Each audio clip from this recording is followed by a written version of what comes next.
Welcome to another edition of the Houston Roundball Review Takeover of the Lunch Break, powered by JM&E. I am KG Kris Gardner, owner of the Houston Roundball Review, local name Global Perspective, streaming live on Roku, courtesy of the BS3 Network, as well as on Facebook, Twitter, Twitch, and of course YouTube, where many of my Roundball Review supporters follow me and support me on the Houston Roundball Review YouTube channel. Once again, thanks very much to AJ Jones for trusting me with the keys to the kingdom. He's a brave man sometimes to let me ride like this on Thursdays on the lunch break. Throwback Thursday. I'm doing it again. Reminder, the show is available on the BS3 network. It's also available on Roku. Yes, this show is streaming live on Roku. If you don't have BS3, go to bs3network.com or, of course, simply download the app on Roku and watch me and my shiny bald head and my four eyes give it to you straight, as I only know how to do it. Wise citizens, thank you very much. Got a lot to discuss, man, so much. And my colleague, my brother, Dr. Kenyatta Cavil, will be joining me in a few minutes. He got called into an emergency meeting at the last minute. Well, obviously, if it's an emergency. So once that's done, he is hoping to join me, and we'll get a different perspective with Doc. He is the Dean of HBCU Sports, and he and I go back a long way as part of the KG Fifth Ward Wildcat and Doc podcast. But there's so much to talk about. First things first, this is, as far as I know, not obsolete. So I'm going to post this pic of the slide of the Houston Cougars men's basketball games in Australia. 2 of the 4 games are scheduled, slated, possibly, perhaps, to be available on YouTube. The links posted are courtesy of the uhcougars.com website. So keep that in mind. I said for a while there are a minimum of 2 of the 4 games would be available streaming, maybe as many as 3. I know for certain that the game against the Australian national team will not be streamed. So you see there's a 15-hour time difference between H-Town and Australia. So the game times there are H-Town times. East All-Stars is not the Sydney Hawks, but it's the gym, I think, where the Sydney Hawks play, supposedly. The Australian national team against NBA players, that won't be streamed. The Frankston Blues is an NBL level team. I'm not sure which level, but NBA level team. No streaming for that one. And then the Australia select team is the 17 and 18-year-olds, roughly, that is equivalent to what the USA basketball team, select team, featuring the likes of Chet Holmgren, Jalen Duren, Kate Cunningham, going against the older NBA vets and getting them ready for the upcoming World Cup, which takes place in the end of August. And times have changed so much that I'm not even concerned about the World Cup. A few years ago, I died for the World Cup, watching FIBA events and international competition. Now, yeah, whatever. But that's part of it. Miss Wanda, I hope you're able to watch on YouTube or Facebook. If so, let me know. Give me a comment. She's a tried and true supporter of the Roundball Review, and she's also one of the folks who bought Houston Roundball Review T-shirts. I'm wearing one now, the sunshine color.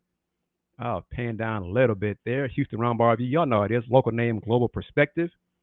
Click on that shop button, get you a T-shirt, get you a Roundball Review mug. There she is, the queen of the Houston Roundball Review. Going to give her some shine. Yes, she is the newly crowned queen of the Houston Roundball Review, a true loyal supporter in a short time. She's been very loyal. She's told me that she's talked so much about the Houston Roundball Review and the content that I provide and Andy and Willie provide that some other alums think that she's on the payroll. So I wish I had a payroll, but I don't have payroll yet. But I'm going to continue to hit that rock, and maybe one day I will have a payroll and have employees and staff to help continue covering not just the Cougs, not just the Rockets, but Rice, TSU, other schools in the American, schools in the SWAC, schools in the Big 12 where the Cougs are a part of. But it sounds like it won't be any schools in the Pac-X. And I say Pac-X because I'm not sure what's going to be left of it. It's not Pac-9. Yeah, Brother Gibson, that's a goal, my man. You know that's a goal. That's a goal. Willie Gibson chiming in via Facebook. It's a goal. One day we touched on it in the Folks Talking Sports. One day I hope to get to for us to get to that level where Willie and or Andy say, hey, I got a trip, want to cover so-and-so and whatever, Italy. I mean, I don't know. It doesn't matter. And I'll just say to them, all right, well, it's in the budget. Do your thing, get the work in, and give me updates, and let's keep it moving. That's what I like to take the Houston Roundball Reviews to get to that point, because after all, it has a global perspective. But Brother Gibson, chime in via Facebook, because we touched on a little bit a few days ago on Folks Talking Sports about the Pac-X. This was days after Colorado announced they were going to return to the Big 12. Now, after Tuesday's, what should I call Tuesday's meeting? Tuesday's underwhelming meeting of Pac-12 Commissioner George Kliavkoff and the president's bigwigs of the Pac-X. The numbers he presented, the deal he presented to them was majority, almost entirely a streaming deal. Not much linear programming, not much linear distribution. And the numbers weren't that high. Projected revenue payouts per school was roughly minimum, $20 million per school. And some early reports were as high as $30 million, 31 high as the Big 12 payouts. According to Jason Scheer, if you don't follow, Jason Scheer of Wildcat Authority on 247 Sports has done a great job of keeping everybody informed with accurate information. Accurate information, that's key. He and one or two other folks I trust regarding this realignment have been on it almost from the jump, from the beginning. Jason Scheer wrote last night that the numbers on the high end, the estimations are only $24 million per school. What does that mean, Kris? What does that mean, Brother Gibson? What does that mean, Wanda? It indicates that Arizona State, and Utah are getting closer to leaving the Pac-X and joining the Big 12. How soon? Maybe as early as August 4th. Meeting, I think Arizona is having a meeting later on this evening to discuss it, go over details, further details, and if they agree to it, they may have an announcement about leaving the Pac-X and joining the Big 12. The numbers, the monetary figures, they were never going to be great. Folks who follow me, Willie and Andy on Folks Talking Sports, we've talked about this weeks and months ago, that the numbers would not be great, would not be equivalent to the Big 12, let alone that pie in the sky. How should I be? I'll be nice. That pie in the sky number that Kliavkoff put out there months ago, that the Pac-12 numbers, the next media deal would be close to the Big 10. I mean, that's at minimum $50 million per school.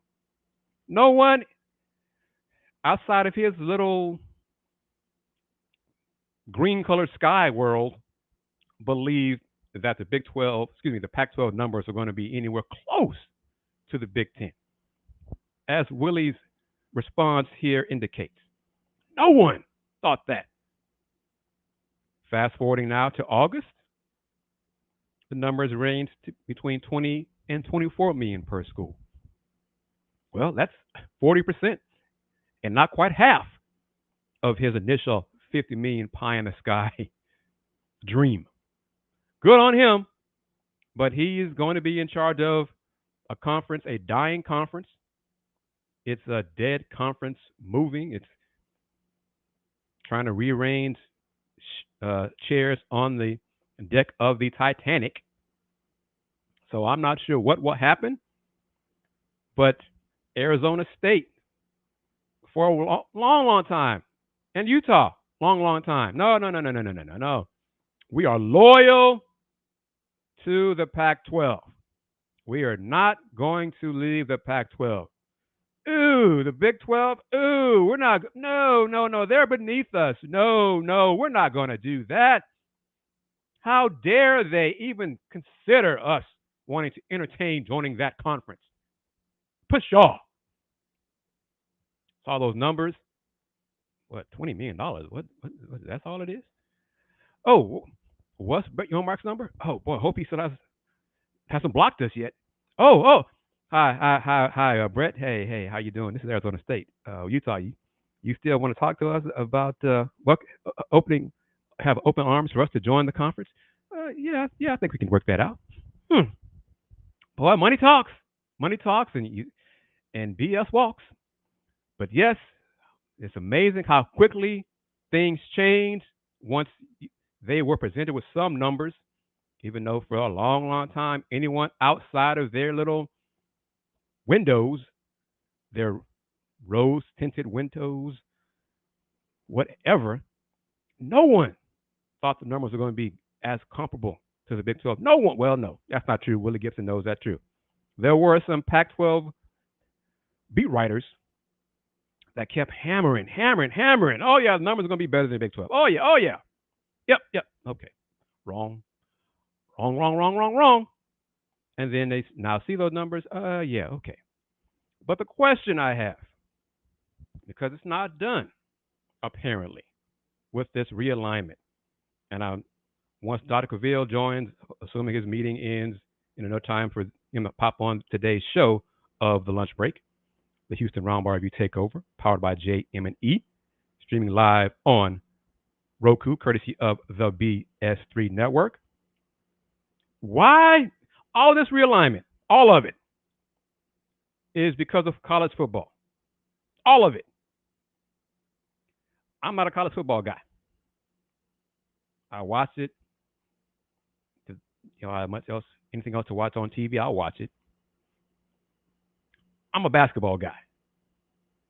The fascination America has with college football, hell, football, knows no bounds, and apparently knows no bounds. Look at what this fascination, this lust affair with college football is doing to semi-pro. Some folks still cling to that notion of amateur athletics. Give me a break on that one. Big 12 may become the Big 16. Probably still keep the branding of the conference name as Big 12. The Pac-12 is the Pac-X. May become the Pac-6 if and when Arizona State, Arizona, and Utah join Colorado and go to the Big 12. Talk of Oregon and Washington may perhaps get their wish, their dream come true to join the Big 10 for even not a full share, maybe half a share, 3/4 of a share. That's still more than they would get in the Pac-X. So what's left of the Pac-X? Who is it? Oregon State, Washington State. If Cal and Stanford don't go, so what's left? Is that Cal and Stanford and Washington State and Oregon State? They can just join with the Mountain West, merge with the Mountain West. They want to do that. Or, I know what conference has more payout than the Mountain West? The American Athletic Conference. Just put it out there. There's so much going on with college realignment. Some folks thought it was dead. No. Then shift to the East. ACC. Florida State Wednesday said being stuck in this current deal in the ACC would be a board of trustee, last name Roth, said, death of 1,000 cuts. Death of 1,000 cuts if we stay in the ACC with the current revenue distribution model. We cannot continue in this conference with a $30 million per year gap between this conference and the Big Ten and SEC. All right, that's nice to say. It's factual. But where are you going to go? Where is this money going to come from for you to first pay an exit fee, which initial reports I think are $120 million to the ACC, and then all the lawyers? It sounds like Florida State's lawyers are different than Longhorns' lawyers and the Sooners' lawyers, and that they believe that they can get out of the grant of rights deal that they have with the ACC, which still has 13 years left on it. Grant of rights deal means the team's media rights, logos, all those things stay with the conference, stay with the ACC. So if FSU got an invite to the Big Ten, SEC, and they were unable to win their legal battle regarding the grant of rights, all that stuff stays with the ACC. So unless you're certain you're going to win your grant of rights, Florida State will owe exit fee and a grant of rights. That's hundreds of millions of dollars. But here they're talking big and bad now. Yeah, we can't stay in. We got to get out of here. Things don't change. Where are you going to go? T.I., you see it. Willie, you see it. Wanda, you see it. ESPN is having layoffs. They're reducing some expenses. So how are they going to pay for more schools? And it's a great point. Willie, chime in with this one. I'm going to toss this out. Why would ESPN pay Florida State more money than what they're paying Florida State as a current member of the ACC to go to the SEC? Why would ESPN say, "Oh yeah, that makes sense. We're going to do that. We're paying you $30 million now, and we go to the SEC, we're going to pay you $60." That's bad business. Why would they do that? So it's so much going on with semi-pro sports. It's not amateur sports. This is not student athletes. It's student assets. That's what they have been for a while. But it's centered around football. Someone please explain to me, please explain to me why there cannot be simply mega conferences for only college football. Why do the other sports have to be involved in the travel logistics for this move? Because it's just because of football, college football. You want to have super conferences? Fine, have them for just college football. And go back to regional conferences for baseball, volleyball, swimming, diving, golf, wrestling. Some conferences don't have wrestling for schools that have wrestling teams right now. Going to a new conference, you don't have that. Then what are they going to do?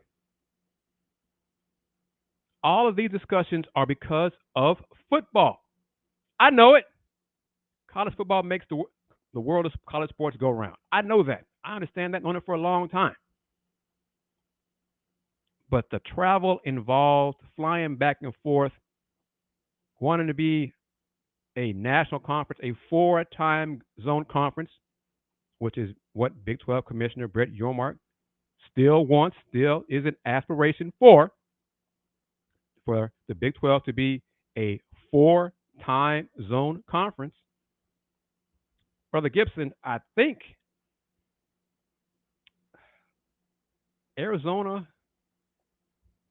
State, Colorado, Utah, we're talking about mountain time zone schools who could play late games sometimes, but they're not in the Pacific time zone. So that still does not solve or make Commissioner Yormark's dream come true of being a 4-time zone conference. Am I right? I think I'm right on that. I know daylight saving time is not observed in parts of Arizona and things like that, but is that what he's going to count as being a 4th time zone? Is that where we are? And keep in mind this scenario. If Arizona State, Arizona, and Utah decide to go to the Big 12, that's 16 teams for the Big 12. UConn would not be part of that discussion anymore. So the goal of having UConn part of a Big 12 basketball elite would end for the time being, because I'm not putting in any expansion ideas past anybody going forward. Stuff has changed so quickly in these weeks that who knows what's going to happen.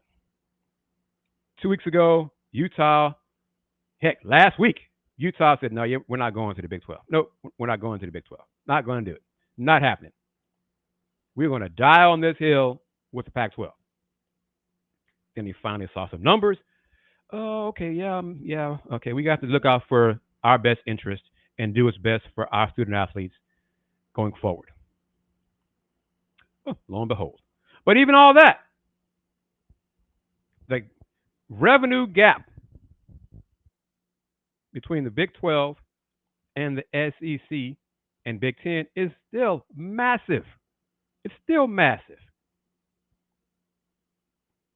What, at least $30, $40 million per school per year? So far, yeah, I know Florida State has already said it many times, especially in the last few days, many times. You haven't heard any schools from the Big 12 decrying, oh my gosh, there's a $30 million revenue gap per year for us. We can't stay in this conference. We have to do what's best for us. We cannot stay in the Big 12. Yet.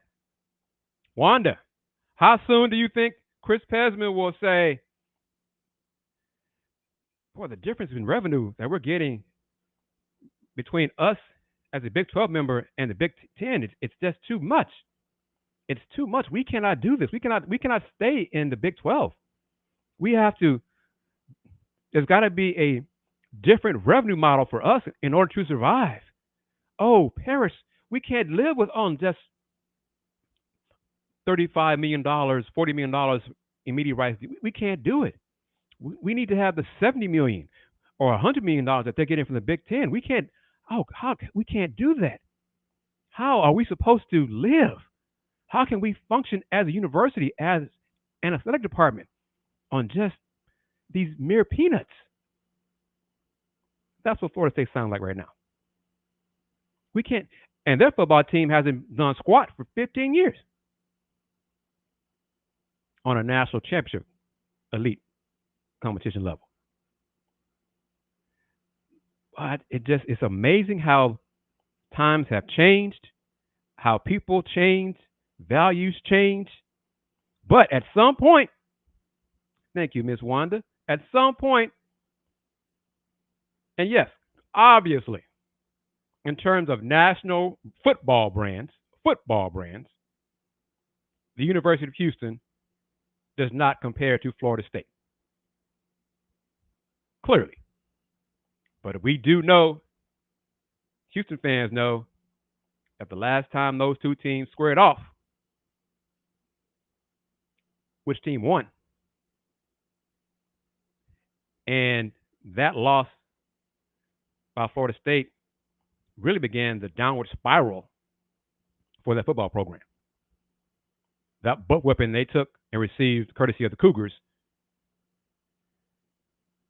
Florida State really hasn't been the same since. They finally had a good year this past season. So all those things are on the table. News to share, I think the UH football is having the media availability right about the same time. And since I've been added to the football mailing list, I'm now receiving that information, the schedules and all of that. But here I'm on the lunch break. with you guys watching me on Roku or YouTube or Facebook, Twitter, and Twitch. But the UH Athletics announced this bit of news earlier today. They hired Alvin Franklin. Yes, Alvin Franklin. Not the Alvin Franklin, who was part of the UH men's basketball Phi Sigma Gamma teams back in the 80s, but a younger Alvin Franklin has been hired as the Senior Associate Athletics Director for Development, Executive Director of Development, pending final university. That's going to happen. Okay. Franklin will oversee the day-to-day operations and provide administrative supervision of Cougar Pride, Houston Athletics fundraising arm. He will also implement and manage Houston's major gifts and premium seating programs, focusing on large contributions. Alvin Franklin comes from Mississippi State. That's an SEC program. So the Cougs hired somebody from the SEC. Willie Gibson? How about that? Little old Houston hired somebody from the big bag SEC. How about that? Wish him well. He played baseball at Jackson State and HBCU. So yes, he's got two master's degrees. So salute to him. Look forward to meeting Mr. Franklin. And I'm sure he'll hear a few times, if he hasn't already, in his meetings during the hiring process. Hey, we had an Alvin Franklin play basketball way back when. That kind of stuff. I'm sure he's heard all that, and he'll hear it even more. But salute to him. It's good that Houston is making some staff changes, adding some positions. They're trying to get ready and adjust to life in a Power 5 conference, life in the Big 12. So salute to him. I'm going to take a quick break to remind everybody that you are indeed watching The Lunch Break. I'm in charge today on this edition of Throwback Thursday, which is the Houston Roundball Review Takeover of The Lunch Break, powered by JM&E, streaming live on Facebook, Twitter, Twitch, YouTube, and of course on Roku, courtesy of the BS3 Network. And I'm going to give you an example of what BS3 Network is all about, changing the way you watch TV.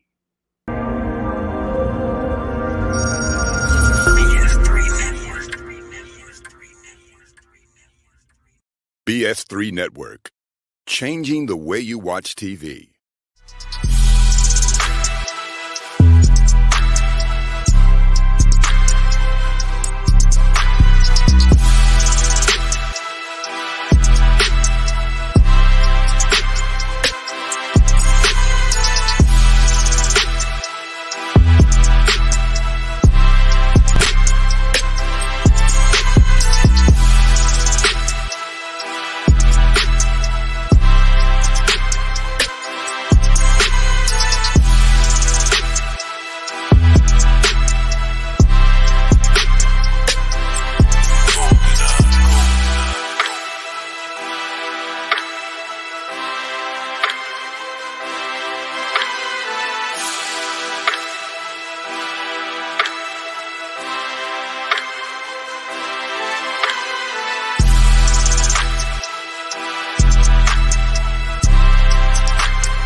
Welcome back to this edition of the Houston Roundball Review Takeover of The Lunch Break, powered by JM&E. I am KG Kris Gardner, owner of the Houston Roundball Review. You're watching this edition of Throwback Thursday. Thank you to my man AJ Jones for letting me share my thoughts with you during this hour, roughly 55 minutes on Thursdays, talking sports and a little bit more with you on YouTube, Twitter, Twitch, Facebook, and Roku on the BS3 Network. Hopefully, I have not received word from him that he's not going to make it. Hopefully, in the next few moments, the Dean of HBCU Sports, Dr. Kenyatta Cavil, will be joining me to discuss the business side of college sports. That's one of the things Doc is famous for, sports business as well as HBCU sports, because I got a few questions to ask him, and some of the answers will surprise you. Yes, I know, obviously, the answer to these questions, but I want Doc to share them with you regarding season tickets, sold attendance, and how many FCS programs sell more tickets than a certain local program. But I digress.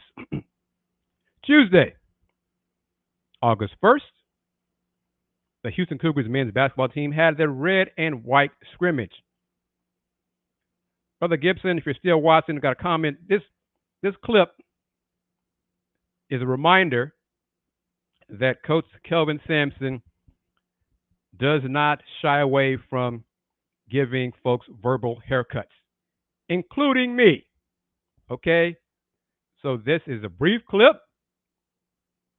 I asked Coach Sampson about Juwan Roberts, who did not participate in the red and white scrimmage because Juan left foot is in a walking boot.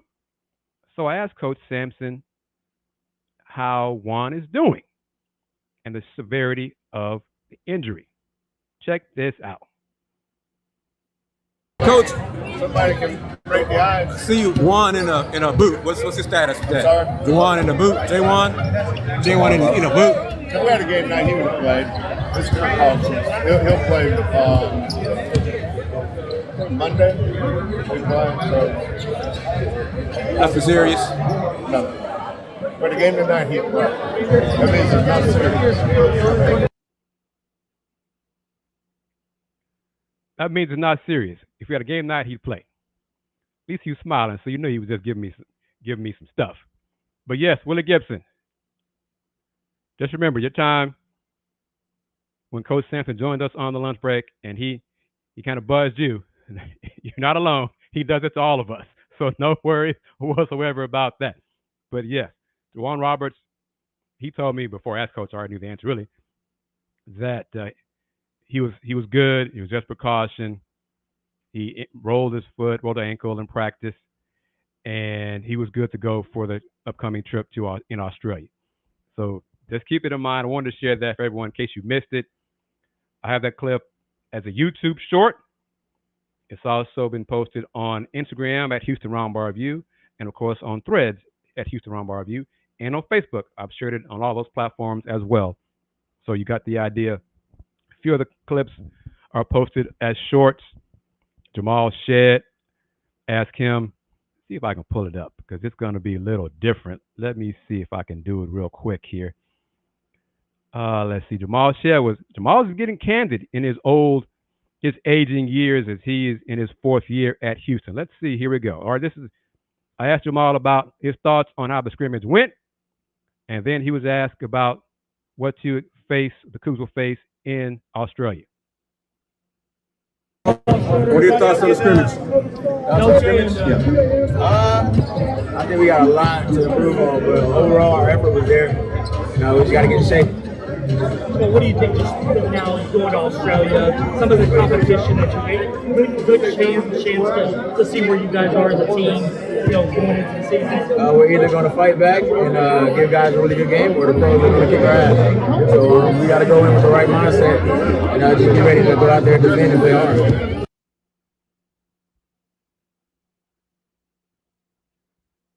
Have the right mindset, or the pros are going to kick our ass. I can say that now on this platform as opposed to the radio station where AJ used to have the lunch break. That was a religious station, so we couldn't say those kind of words. But hey, this is streaming now on Roku and YouTube, Facebook, Twitter, and Twitch. But yes, the pros that Jamal Shead was referring to are the Australian national team, including guys like Josh Giddey. Josh Giddey, one of the up-and-coming young guards in the NBA. Josh plays for the OKC Thunder, and young fella can do a little bit of everything. So he is should be the starting point guard for the Australian national team. The Cougs are facing them If you missed it earlier, that matchup will not be available for streaming, but they're going to face them August 9th, 7 p.m. Houston time. There's a schedule. Tentatively, there are two of the other three games are available for streaming. Some initial reports said all three of those games would be streamed. Right now, it's two. It's in a state of flux. I'm not even sure if those two will be streamed, but they are listed on the Cougar website in the schedule. So as of now, two of the four games of the Cougs opponents in Australia will be streamed on YouTube. The link is, like I said, on uscougars.com, as well as in the article I posted on my website at HoustonRoundballReview.com and also the HRR.com. Before we take a break, I want to mention this. Got this news courtesy. Good afternoon, Mr. Ben Sutter. How are you? Courtesy of the BS3 Network, the platform making possible to stream the lunch break on Roku, the BS3 Network. And if you don't have BS3 on Roku, download the app. Or just go to bs3network.com. Thank you very much, as always, for your support and your comments. I appreciate it. One day we're going to meet face-to-face. Had a chance, missed out at the Big 12 Football Media Day because you had a prior commitment that you could not get out of, which was understood. But this slide is courtesy of RCS Sports, the number one source of high school basketball, boys and girls, more and more girls basketball, but an inaugural Kickoff Classic. Got to ask Hicks why he said kickoff and not tip-off. But girls hoops at Delmar Fieldhouse. Matchups taking place November 4th at Delmar, starting at 10 o'clock. Bel Air versus Dulles. 11:30, Lamar versus Dickinson. 1 p.m., Humble versus, yes, Humble, not Humble, Humble versus Cy Creek. 2:30, C.E. King versus Memorial. 4 o'clock, Shadow Creek versus Clearbrook. Wrapping it up, 5:30 matchup, Summer Creek versus Grand Oaks. Tickets will be available via the RCS Sports website, and that will be launched on September 1st. So tickets to this event, this Girls High School Classic High School, will be available beginning September 1st. Game taking place at Delmar Fieldhouse. And without further ado, Brother Cavil, if you can hear me, give me a thumbs up. All right. Going to bring him in these closing moments. I'm going to try to bring him in. My man, Dr. Kenyatta Cavil. Doc, how are you?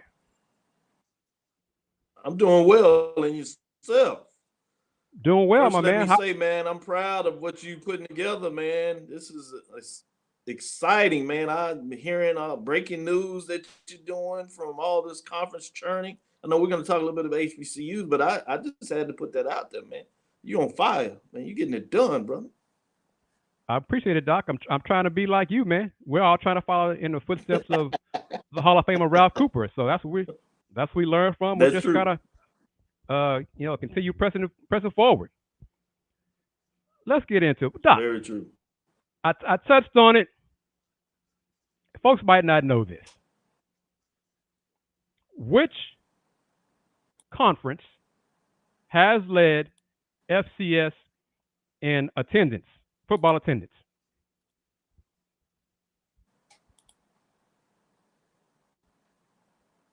That is the Southwestern Athletic Conference. And how many years has it in a row has that been, Doc? But 1 year. In the 1 year they didn't lead it, since they've been keeping that record for 30 plus years, was the year that we had Hurricane Katrina. And you understand what that did to this region, which obviously embodies the Southwestern Athletic Conference. And that was the only year they did not lead in attendance. And what was the average attendance The average attendance was over 20,000 for most of those years. It fluctuates, give plus and minus 2%. But there are some outliers in regards to classic games that have over 50,000. Some of them have topped over 60,000, namely the Magic City Classic that features Alabama A&M and Alabama State. The Bayou Classic that I'm sure a lot of people are probably familiar with name, which is Southern and Grambling. Now with the expansion, you also have the Florida Classic, which is between FAMU and Bethune-Cookman. With the oldest member in the conference, Prairie View, you have the State Fair Classic, which includes Grambling State in Dallas. And then you have one unique classic that was the Southern Heritage Classic. When I say was, I'm saying it used to have a featured member in Jackson State. It had a institution outside of the SWAC, Tennessee State. But now Jackson State has moved out of that classic, but the team that replaced them is Arkansas Pine Bluff, which is also in the SWAC. So it'll be fascinating to see if that classic continue to have over 50,000 fans in attendance in that. And then you have some home teams like Jackson State that top the individual conference leaders and over multiple years. They might trade spots here and there with Montana, if you would, but they're usually certainly top three, oftentimes number one, as they were the last couple of years, topping over 30,000 fans, average attendance, which is much higher than some FBS programs out there, G5, and even some Power 5 people may be shocked about. Say that one more time, Brother Cavil. Say that one more time. Certainly. When you talk about Jackson State's attendance, I actually did a research presentation on that, and we looked at it before prime and post prime, because some people will have that associated with prime, and it went up. It went up about 20-some%, from about 27,000 to like 31, 32,000. But even before prime, if you would, they had significant attendance and led the nation.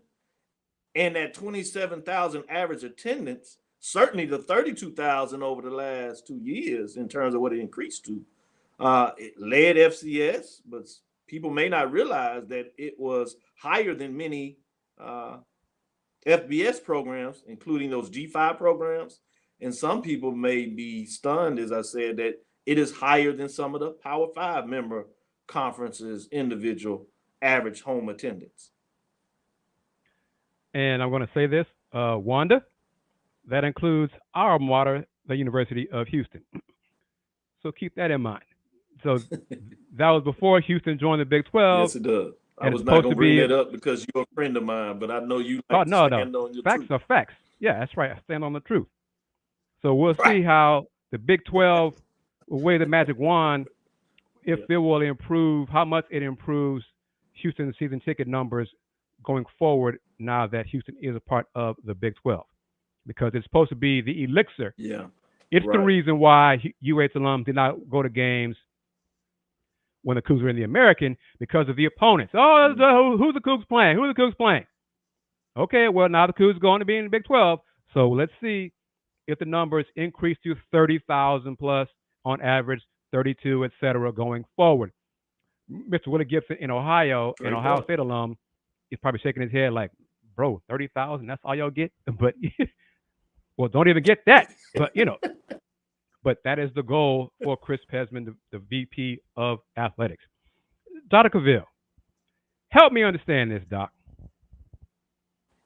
Is it possible for there to be football-only conferences in college on the D1 level or the FBS level? Is it possible to just have football-specific conferences? Yes, theoretically it can be done. There's some NCAA guidelines that you have to be careful of in regards to the most recent ruling that the NCAA had, as you had these FCS programs seeking to move up to the FBS level. coming that was a mixture of the WAC and previously the Atlantic Sun, that they were going to form this new conference where the football members would be FBS. There are rules that preclude that, so they would have to get sanctioned to do that. Now, theoretically, you could have a conference that operates at the FCS with, in terms of football teams, but have sports, if you would, in another conference. So there's some hybrid things that you may be able to get away technically that you hear some of the ADs, if you would, even commissioners trying to push out there. But theoretically right now, basically from an NCAA proposal, no. Finite where you just have a sole FBS conference, just housing teams, the NCAA precludes that. Okay, so it's an NCAA in the You bylaw. can do it in basketball. You can't do it in football. Okay, That's see, correct. that's interesting. What are your thoughts on, I think, the inevitability of super conferences in football? Well, hell, really super conferences, but it's because of football.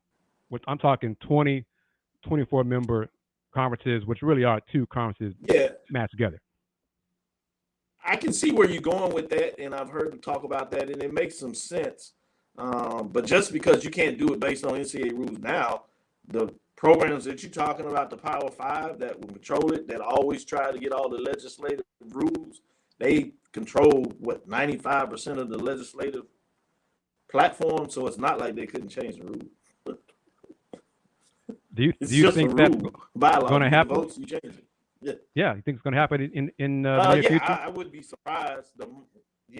I could see it in some format. I think one thing that we have to be careful with, though, with these conferences, that another thing they could do as well is just put the Olympic sports in divisions and just play in divisions and crown division championships, and then have a pool for postseason type tournament where you invite teams in. So I don't think that precludes that as well, particularly when you get into Olympic sports. And so I know there's some concerns that folks seeing Olympic sports, if you would, fly cross country, and you hear people talk about, cross country meet. Well, cross country meet tends to be in a central location, and it's only run so often, but you run regional cross country matches that allow you to qualify for your conference meet. So I don't see travel as a big deal as you see people concerning in regards to these conferences exploding across the country. Now, I have some issues in regards to the financial wealth that these conferences are building, and none of that wealth going back to the athletes that are generating, and they're just spending it either on conference coaches, commissioners, ADs, to some degree even presidents, and not spending it on the athletes building elaborate facilities. They could use that money and just pay the athletes. Now, I do think these Power Five schools that are coming together, that they're going to see that the money explodes so much that they're going to get to the point where it won't be a concern of them, and they'll just pay the athletes. They'll have the money to do that, and they'll get to the point where you'll see athletes on contracts to some format, and they'll negotiate holistically around that. And so I do see that in the near future coming, maybe the next 5, certainly 10 years. How many schools do you think would be a part of that? Who could afford it? I think if you're in one of these Power 2, maybe Power 3 conferences, whether it's 18, 20, 24, even, wildly as that may sound, even 32. I can see all those members in the conferences that can afford it, because the contract they're going to get for television is going to be multi-billion dollars. So as long as they distribute that among the institutions that are among those 2-3 conferences, you'll be fine. And I think that's what you're seeing is an economic platform of consolidation, where big businesses just come together and they buy out other businesses and they grow. And because they grow, now they can demand a different price from the marketplace in terms of what they bring in, but then they can charge what they want to be competitive. And so I do see a framework where essentially the top schools will come together to form these conferences such that they can unify, and they have more of what you see an NFL format with 64 total teams in 2-3 different divisions, conferences, or whatever you want to break it down.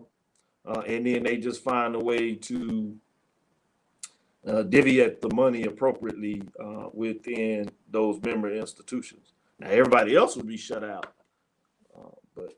And they'll be smart enough to make sure that it is across the American landscape, so they have regional attainment of different regions so they can take advantage of the media markets. The media companies are going to make sure that everybody's involved because they can't afford to have regions left out to be able to retain the money that they're going to pay to these conferences.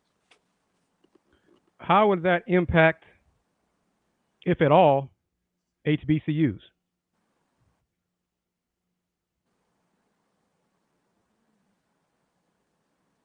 How would it impact? I missed the last part of it. I'm sorry. How would this consolidation at the big boy level impact HBCUs?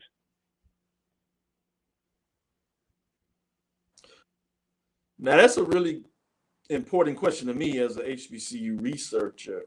And I think there's two ways it can go. It can really become a problem because the NCAA, to some degree, substitutes not just HBCUs, but G5, member institutions to some degree, particularly the FCS programs, Division II programs, and Division III programs, regardless of whether the HBCUs or what I refer to historically white colleges and universities in that dichotomy. And so if the resources are removed from the NCAA, now most of those resources come from the basketball money. And I don't see much change in the basketball money because the big institutions share it. And it's such a unique platform that works in regards to all these different teams, the little guys having a chance. So as long as that money is in place, it may not have as much a detrimental effect. Now, what it will do with these institutions, though, the need to chase these institutions in terms of reinvesting your program should slow down some. The arms race, as you hear it, athletic arms race, there's a chance that will at least slow down with the separation of these powers. I try to tell most folks that it's already separated. Now you're just going to get clear delineations, if you would. And so it's hard for me to argue with folks when they talk about as if there isn't a visible line. Hell, I think if you look at the Power Five conferences, there's a delineation clearly between those. And if you get in the conference, there's clearly a delineation between conferences. When you look at over the last 30, 40 years, there's not much change between the top 5, the top 10. Certainly, if you expand it to the 15, 20, 25, you tend to have the same 20-some schools that have done this over the last 50 years in those spaces. Obviously, when you specifically look at the Big Ten, you have Ohio State and Michigan. Yes, you might get a Wisconsin to sneak in there, sometime or not, Penn State or something like that. But essentially, it's those 4 or 5 teams. You go to the SEC, it may be 6 or 7, but essentially it's Alabama. Maybe they switch out with Auburn some years, Florida a little bit, LSU, but now it's Georgia. But it's essentially those 5, 6 schools that always control it in football that are in the argument and tend to be the ones at the end. So I think that currently exists, whether you're looking at SEC, Big Ten, the difference between ACC. Obviously, Clemson has been able to have some success. If you go further enough back, you may even be able to slide in Florida State or Miami. Then obviously Texas, Oklahoma. But it tends to, if you think about it, it's the same cyclical schools. They find a way to be at the top. So it's unique to figure out how much is that attributed to the brand, resources, and how much of that is just the way the system is developed to give you these same outcomes. In this final minute with you, Dr. Cavil, who is your, because you do a poll as well in HBCUs, major and mid-major, who is your number one team in football in HBCU or SWAC? Is it the same team, or one team in SWAC, one team in MEAC? Who's the best team?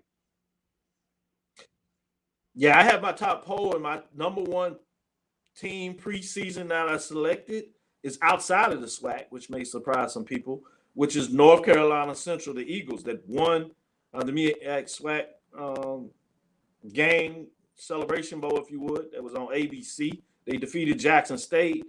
As you could hear there, North Carolina Central is out of the MEAC. Mm-hmm. In the SWAC, though, I see a little bit of change of fortunes. The last couple of years has been Jackson State. They have a huge turnover in a lot of ways, but the team that has most of the things back is FAMU, and that's who I have coming out of the SWAC, and who's ranked number 2 in my poll rankings at the beginning of the season. So it's going to be fascinating. Can they get over the hump?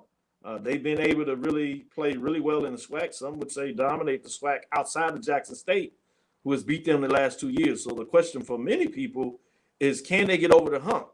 Fascinatingly, if you would, they play that Labor Day weekend, so we'll know pretty quick in regards who will get that head start, which is the same weekend that you have the Labor Day Classic between Texas Southern and Prairie View, which is fascinating because both have quarterbacks coming back, but there's still a lot of questions surrounding the people. But people think those teams have got better, but many people are not necessarily seeing them coming out of the West. We'll see if things change during the year.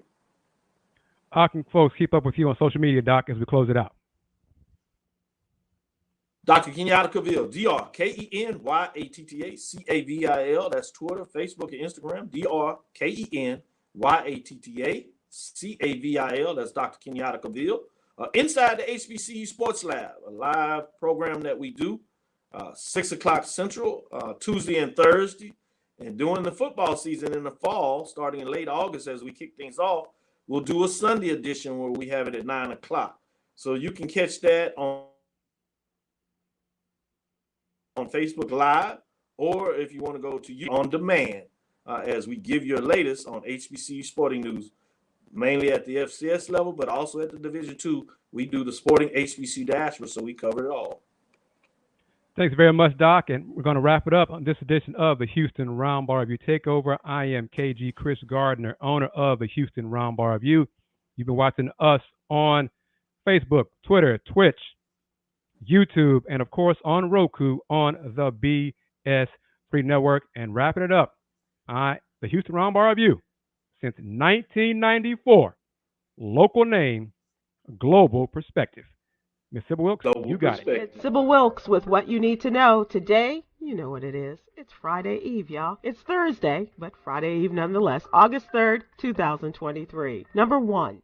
The judge currently assigned to preside over Donald Trump's upcoming trial on charges of trying to subvert democracy is known as a no-nonsense justice with a history of handing down tough sentences and a previous history with Donald Trump. The Associated Press reports the federal judge, Tanya Chutkan, often gave longer prison sentences than the Justice Department recommended in cases related to the January 6th riot at the U.S. Capitol. Donald Trump is expected to appear in person at his arraignment Thursday in Washington, D.C., but he won't make his plea before Judge Chutkan since magistrate judges handle the initial matters in federal cases.